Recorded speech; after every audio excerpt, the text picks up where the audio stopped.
Apocalipse capítulo 8, versículo 6, vamos agora falar sobre o ponto que nós acreditamos que inicia a segunda parte da grande tribulação.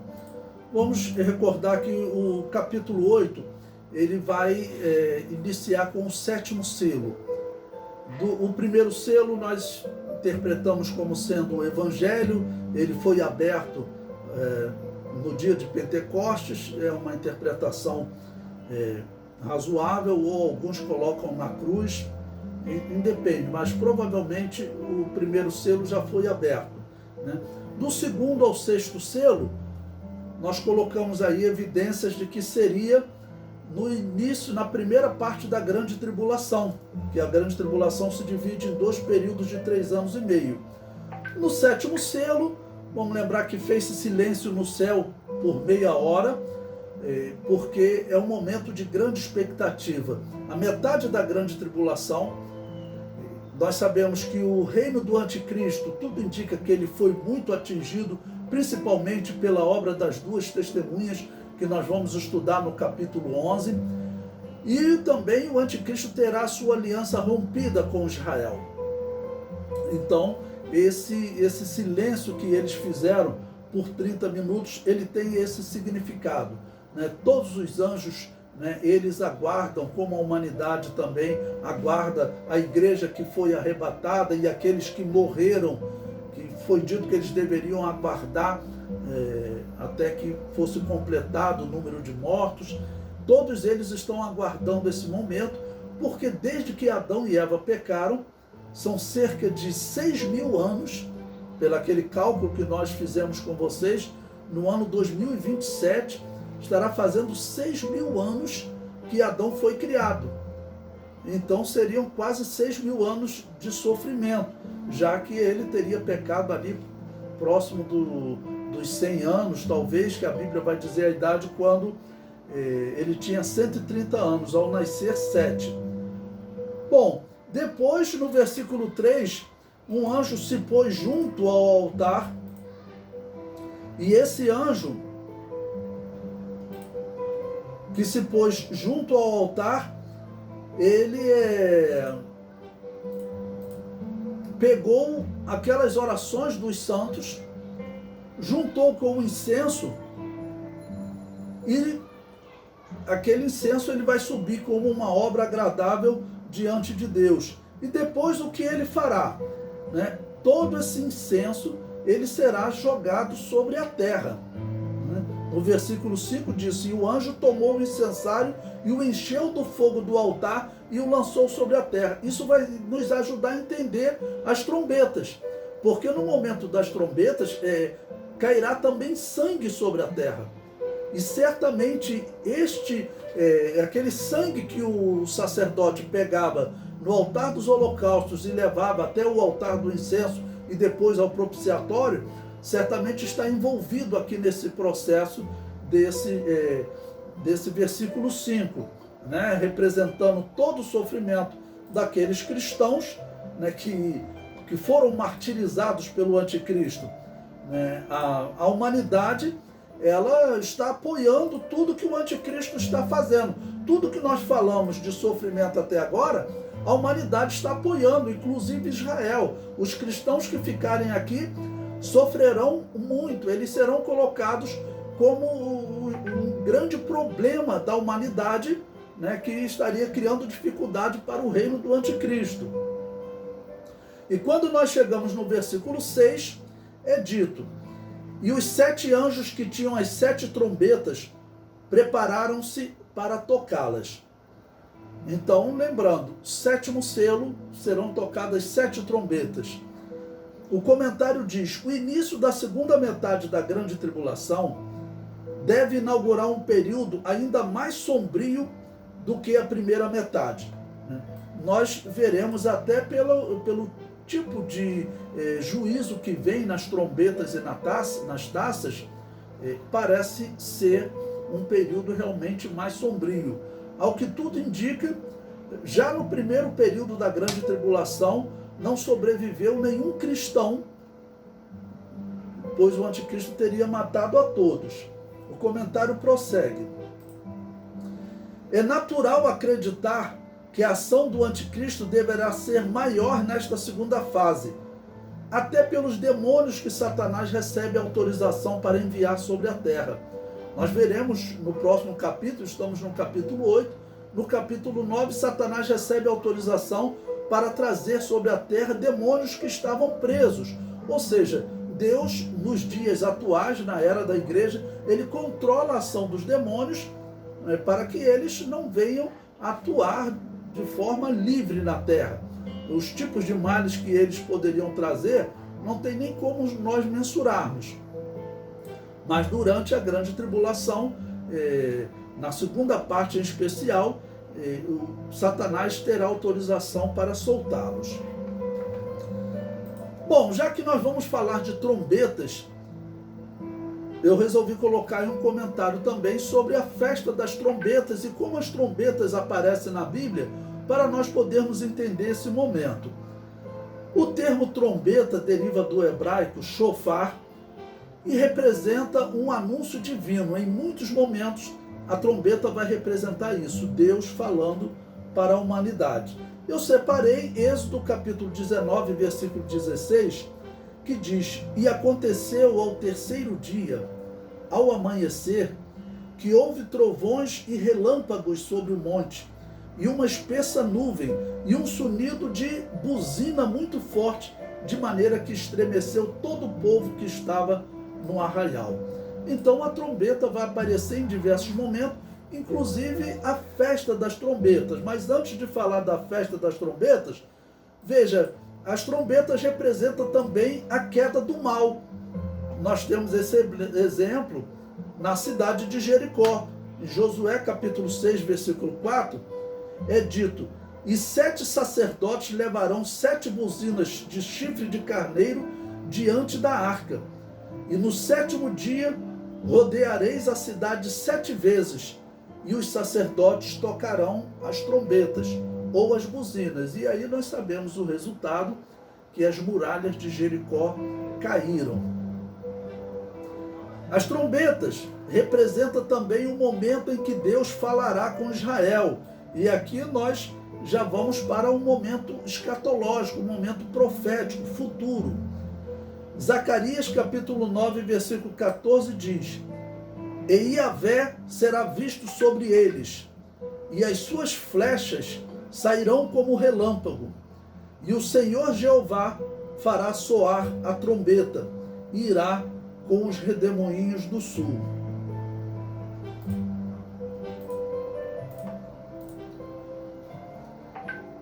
Em outro momento, a trombeta representa o anúncio de vitória. Eu separei 1 Samuel 13, versículo 3, que diz: E Jonatas feriu a guarnição dos filisteus que estava em Gibeá. O que os filisteus ouviram, pelo que Saul tocou a trombeta por toda a terra, dizendo: Ouçam os hebreus. Então Jonatas feriu, conseguiu aquela vitória importante para os israelitas. Então foi um momento também de tocar a trombeta. Bom, agora vamos falar da festa das trombetas. A festa das trombetas era comemorada no 7º mês judaico, chamado Tisrei. Corresponde a setembro, outubro no nosso calendário. Eu peguei aí um versículo na versão revisada da imprensa bíblica brasileira, que diz: Fala aos filhos de Israel, no 7º mês, no 1º dia do mês, haverá para vós descanso solene em memorial, com sonido de trombetas, uma santa convocação. Bom, qual o propósito, a simbologia da instituição da festa das trombetas? A festa das trombetas prepara o povo para o dia do perdão, ou o dia da expiação. Então vejam como é significativo essas trombetas, ao mesmo tempo que elas, podemos colocar nessas simbologias, que elas anunciam uma vitória sobre o reino das trevas, está próximo. Houve silêncio no céu, porque essas trombetas, elas vão culminar com a derrota do reino de Satanás e a implantação do reino de Deus. E, claro, essa implantação do reino de Deus ocorre segundo a profecia, segundo o Apocalipse, segundo o que Jesus falou, Isaías, ocorre depois de uma conversão de Israel. Se haverá uma conversão de Israel, esse será o dia do perdão, ou dia da expiação, ou dia de Yom Kippur, como era chamado, né? Alguns gostam de falar do termo hebraico. O Yom Kippur, Kippur se traduz por expiação ou perdão. Então, essa festa preparava eles para o dia do perdão. Veja, em Levíticos 23, 27, diz: mas aos 10 deste mês sétimo será o dia da expiação. Tá bom? Então, olha, nesse mês sétimo, no primeiro dia do mês, eles tocavam a trombeta. Ok? E no 10º dia desse mês, era o dia da expiação. Então, ele prossegue: tereis santa convocação e afligireis a vossa alma e oferecereis oferta queimada ao Senhor. Então, as trombetas, elas, ao mesmo tempo que elas anunciam uma vitória sobre o reino das trevas, ela anuncia também o dia do perdão para Israel, o dia da recuperação espiritual de Israel. Esse momento aqui vai se encaixar, por exemplo, com as 70 semanas, com a estátua dos sonhos de Nabucodonosor, com as 70 semanas, porque elas estão determinadas sobre Israel, e é dito que, completando-se as 70 semanas, que se completam, vamos lembrar, no fim da grande tribulação, será dado fim aos pecados de Israel, será extinguida as transgressões, será expiado os pecados de Israel. Então, completando as 70 semanas com esse momento aqui da grande tribulação, nós estamos vendo uma harmonia na escatologia. E no capítulo 2 de Daniel também, esse aqui será o momento em que a pedra cairá sobre os pés da estátua. Porque até hoje nós temos o reino dos homens dominando. Aquela estátua, ela falou no reino babilônio, na cabeça de ouro, o reino medo-persa no peito e nos braços de prata, o reino grego no ventre e nas coxas de metal, e nas pernas de ferro falou no reino romano. O reino romano, nós temos que sempre relembrar, ele não acabou. Aquele reino que é a quarta besta de Daniel capítulo 7, ele continuou, e o anticristo vai reinar sobre ele no final.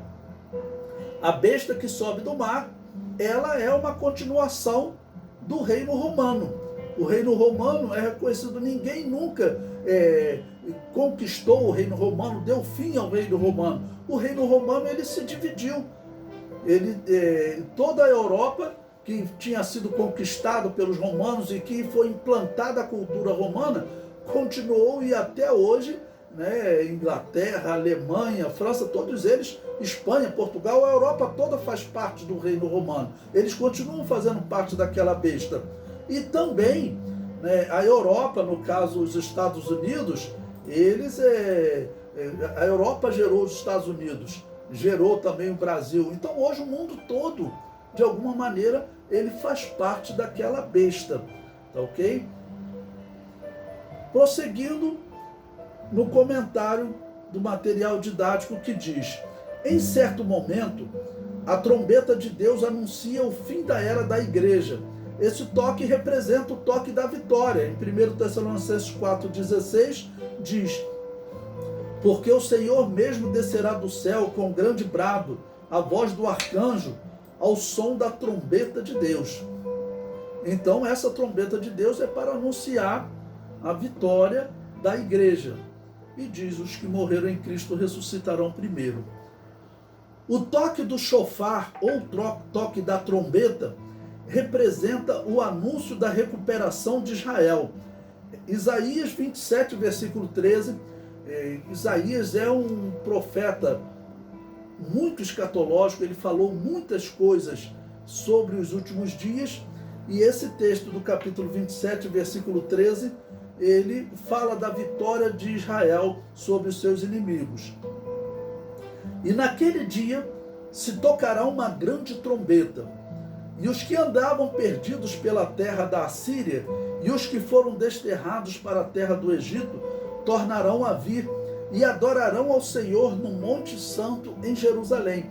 Essa parece ser uma trombeta tocada depois da grande tribulação, ou seja, hoje muitos israelitas estão já habitando em Jerusalém, muitos israelitas estão, segundo notícias saindo hoje, ano de 2021, dos Estados Unidos, por causa da mudança da política do novo presidente dos Estados Unidos, mas nós sabemos que muitos e muitos israelitas ainda estão espalhados pelo mundo.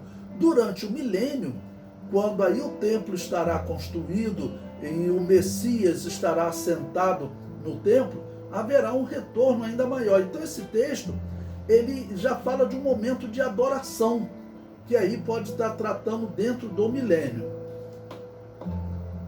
Essa profecia de Isaías se cumpre no fim da grande tribulação, pois o profeta afirma que se expiará a iniquidade de Jacó, e este será todo fruto de haver tirado o seu pecado. Então veja como isso se harmoniza com Daniel. Então o fim das 70 semanas é o momento que será tirado o pecado de Israel, né? E essa trombeta então será tocada agora, né, vamos dizer, como um chamado a todos os israelitas do mundo, porque, como disse o apóstolo Paulo, por fim todo Israel será salvo. Separei também Zacarias capítulo 9, versículo 14, que diz: e o Senhor será visto sobre eles, e as suas flechas sairão como relâmpago, e Adonai Yahvé fará soar a trombeta e irá com os redemoinhos do sul. Novamente, essa trombeta aqui, ela se assemelha mais com a de Isaías e não com a de Apocalipse. Então, o fim da grande tribulação, esse momento está dizendo que Deus, ele tocará a trombeta em Israel, o próprio Deus tocando, né? É um momento já da vitória de Israel, da conversão de Israel, quando está sendo tirado o pecado de Israel. Sofonias capítulo 1, versículos 15 e 16, nos diz: aquele dia é um dia de indignação, dia de angústia e de ânsia, dia de alvoroço e de desolação, dia de trevas e dia de escuridão, dia de nuvens e de densas trevas. Todas as expressões usadas, né, como parece como uma repetição, mas o que nós entendemos é que essa repetição é para enfatizar que o sofrimento realmente será extremo, que a ação do anticristo, da besta que sobe do mar, da besta que sobe da terra, de todos esses demônios que são soltos por Satanás, fará realmente da terra um momento muito tenebroso. Essas trombetas que nós vamos estudar agora, essas catástrofes, irmãos, elas farão, eu falo, principalmente na cidade. Nas cidades, essas catástrofes, elas vão gerar um problema, porque as pessoas da cidade não terão como se alimentar. Terão pessoas morrendo de fome, além de serem atingidos as vegetações, o mar, né, morte de vegetação, de peixes, de animais. As pessoas da cidade não terão recurso para se alimentar. Quem morar no campo ainda conseguirá um pouco, mas a grande maioria da população, né, hoje procura as cidades, né, e as pessoas não terão nem como se locomover, porque o que os cientistas falam é que por cerca de 2 meses, 2 a 6 meses, nenhum carro vai funcionar. Eles dizem que as tempestades solares que estão previstas, vai haver uma catástrofe que não haverá energia em nenhuma parte da Terra. E queimarão todos os componentes eletrônicos. Hoje todos os carros, caminhões, né, tudo tem componentes eletrônicos. Então o mundo vai ficar sem transporte até substituir tudo isso. Bom, Sofonias prossegue. Dia de trombeta e de alarido contra as cidades fortes e contra as torres altas. Esse momento aqui parece um momento ainda dentro da grande tribulação. Então veja que a trombeta, ela vai sendo usada para diversos momentos. Pensando em fim da grande tribulação e a mudança na nação de Israel, é o momento do perdão dos pecados deles. Então será o dia da expiação para Israel, porque eles aceitarão Jesus Cristo como Salvador e eles vão então ser de fato uma nova criatura. Eu estava numa oportunidade conversando com um judeu certa vez e eu usei a profecia de Ageu, em que Ageu fala claramente sobre aquele segundo templo, né? E Yahvé diz: olha, eu chegarei nesta casa. Então, dizendo que o Messias estaria ali e a glória daquela casa seria maior do que a primeira. Aquela segunda casa foi destruída. Então vocês têm que acreditar que Jesus é o Messias, né? Essa é uma pregação que eu acredito que as duas testemunhas farão durante a grande tribulação. Se a profecia dizia que o Messias chegaria naquela segunda casa e aquela casa foi destruída, então o Messias já veio. Vocês têm que aceitar Jesus Cristo como sendo o Messias, ou então vocês desacreditam na profecia, né? A Tanakh para eles é o nosso Antigo Testamento, é a palavra de Deus, é a profecia verdadeira. Eu não vejo outra saída para essa interpretação. Então, durante a grande tribulação, certamente as duas testemunhas vão usar esse argumento. E para concluir, eu comento: o toque das trombetas no Apocalipse anunciam a vitória sobre o mal e a recuperação de Israel. Então, a vitória sobre o reino do anticristo e o dia da expiação, o dia do perdão de Israel. Nesse momento é que vai se cumprir o que Deus prometeu a Abraão: em ti serão benditas todas as famílias da terra, né? Israel, como descendente direto de Abraão, né? A igreja é descendente de Abraão através de Isaac, como disse o apóstolo Paulo, pela fé, porque nós seguimos a fé de Abraão. Nesse texto aos Gálatas, o apóstolo Paulo ainda diz que o Israel natural é descendente de Ismael. Literalmente não, mas pela incredulidade, pela falta de fé, eles são descendentes de Ismael.